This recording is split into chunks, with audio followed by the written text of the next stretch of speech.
সেদিন শ্যামবাজারে গোপুসোনাদের জন্য জিনিসপত্র কিনতে গিয়ে আমি আমার নিজের জন্য এই 4টে কাপও কিনে এনেছি।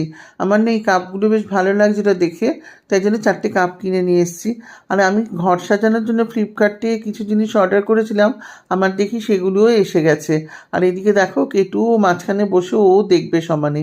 আর এই যে এই জারটা কিনেছি, এটা নিমকি টিমকি রাখার জন্য বেশ ভালো লাগলো, রঙটা খুব সুন্দর আর নমকিন বলে লেখা রয়েছে বলে ওই জারটা নিলাম।